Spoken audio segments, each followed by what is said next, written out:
Hello everyone. तो अगर आप भी किसी महिला से कोई संपत्ति कोई प्रॉपर्टी खरीद रहे हैं तो ख़रीदने से पहले आपको जो इन कानून के बारे में जानकारी होना बेहद ज़रूरी है।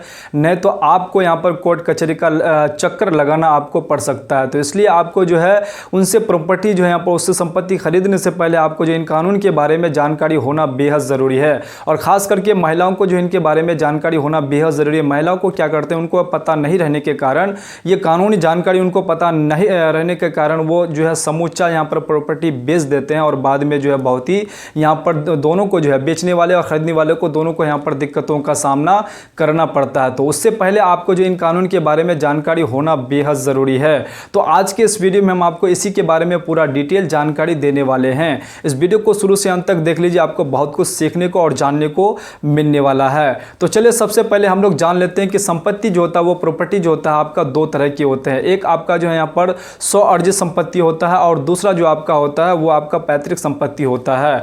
तो स्वअर्जित संपत्ति क्या और पैतृक संपत्ति क्या, इन दोनों को जो है बारीकी से समझते हैं।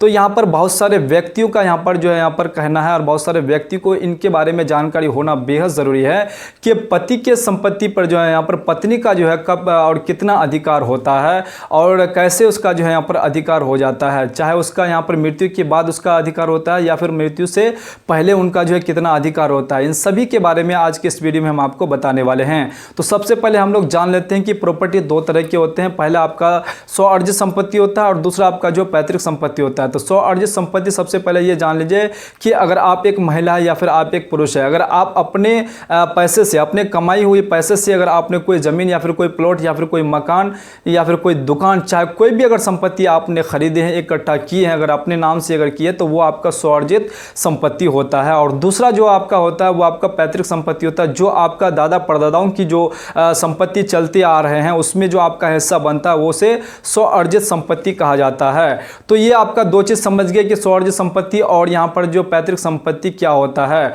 तो स्वअर्जित संपत्ति में जो पत्नी का अधिकार कब होता है ये चीज जान लीजिए। देखिए, जैसे जब तक आपका पति यहाँ पर आपका हयात है, जब तक आपका पति जिंदा है तब तक आप जो है पत्नी, खास करके पत्नी जो है यहाँ पर उनके जमीन पे जो है यहाँ पर उनके जो है प्रॉपर्टी पर, उनके यहाँ पर जो संपत्ति पर कोई अधिकार नहीं यहाँ पर जता सकते हैं। तो उसके बाद पत्नी तो ही है, उसके बाद उनके जो बेटा बेटी होते हैं उसका जो वारसन होते हैं वो भी जो है अपने पिता का संपत्ति पर, अपने पिता के प्रॉपर्टी पर जो है यहाँ पर अधिकार उसका नहीं होता है। जब तक वो हयात रहते हैं तब तक जो है यहाँ पर ना पत्नी का होता है, ना उसका जो वारसन होता है, उसका जो बेटा बेटी होते हैं ना उसका होता है। इसमें जो है किसी का भी नहीं होता है। लेकिन दूसरा जो है यहाँ पर आपका जो पैतृक संपत्ति है, जो पैतृक यहाँ पर प्रॉपर्टी, जो दादा परदादाओं से जो संपत्ति चलती आ रहे हैं, तो उसमें जो सबों का यहाँ पर अधिकार यहाँ पर हो जाता है।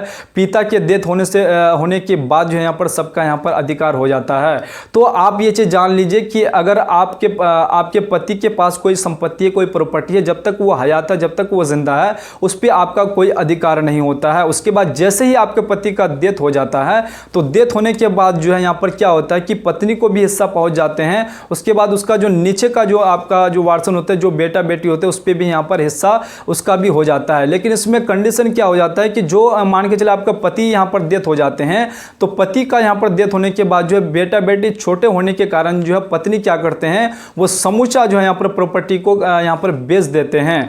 तो ऐसा ये जो है आपको नहीं करना है। आपका समूचा यहाँ पर आपका अधिकार नहीं होता, आपका पूरा संपत्ति पे आपका ही अधिकार नहीं होता, पत्नी का ही पूरा अधिकार नहीं होता, पत्नी का कुछ हिस्सा होता है। उसके बाद जो यहाँ पर उसका जो बेटा बेटी होता है उसका भी यहाँ पर हिस्सा होता है उस संपत्ति पर। तो बहुत सारे यहाँ पर पत्नियां ऐसा करते हैं कि जैसे ही उनका पति डेथ कर जाते हैं वो सोचते हैं कि ये पूरा प्रॉपर्टी और ये पूरा संपत्ति मेरा ही है, मेरे ही नाम पे है। तो ऐसा बिल्कुल नहीं है। हाँ, एक कंडीशन पे आपका हो सकता है, अगर आपके पति ने आपके नाम से यहाँ पर वसीयत कर दिए हैं तो वसीयत में अगर आपके नाम से सारा चीज अगर लिख दिया गया है तो उस कंडीशन में आप उस संपत्ति का यहाँ पर मालिक हो सकते हैं। अगर आपके नाम से वसीयत अगर नहीं किया गया है तो आपका जो है यहाँ पर हिस्सा ही, आप जो कुछ हिस्सा ही उसमें पा सकते हैं। अदरवाइज आप पूरे संपत्ति का जो है अधिकार आप नहीं ले सकते हैं। उसमें जो आपका बेटा बेटी है उसको भी यहाँ पर अधिकार देना होगा। तो ये चीज आप जो है, जो आपके पति का संपत्ति है, आपका पति का जो भी प्रॉपर्टी है उसमें आपका अधिकार ऐसा है। और बहुत सारे यहाँ पर जो महिलाएं हैं वो क्या करते हैं, पूरा संपत्ति को बेच देते हैं। उसके बाद क्या होता है कि ये मामला कोर्ट कचहरी तक पहुंचता है, सुप्रीम कोर्ट तक भी पहुंच जाता है और ये जो है बहुत लंबे समय तक जो है यहाँ पर जो है ये कोर्ट में मामला चलते रहते हैं। तो आपको ऐसा बिल्कुल नहीं करना है, आपके पति अगर डेथ हो जाते हैं, डेथ होने के बाद आपका जो हिस्सा होता है आप वही यहाँ पर खरीदे। और बहुत सारे ऐसे खरीदार होते हैं, उनको भी ये चीज़ यहाँ पर जांच लेना बेहद ज़रूरी है कि ये जो प्रॉपर्टी है, ये जो संपत्ति हम खरीद रहे हैं, तो ये जो महिला है इनका कितना अधिकार है और इनके नाम पे जो है कितना यहाँ पर प्रॉपर्टी निकल रहे हैं, ताकि हम इनसे जो है इतना प्रॉपर्टी खरीदें। तो यहाँ पर लेने वाला भी जो यहाँ पर बहुत बड़ा मिस्टेक कर देते हैं, उनका जितना भी संपत्ति होता है वो जो है सारा चीज़ वो खरीद लेते हैं, उनको ये भी पता नहीं करते उसका अधिकार, ये उसका कानूनी अधिकार भी वो पता नहीं करते, तो कानूनी तौर तरीके से जो है ये इस संपत्ति का जो है कितना मालिक है।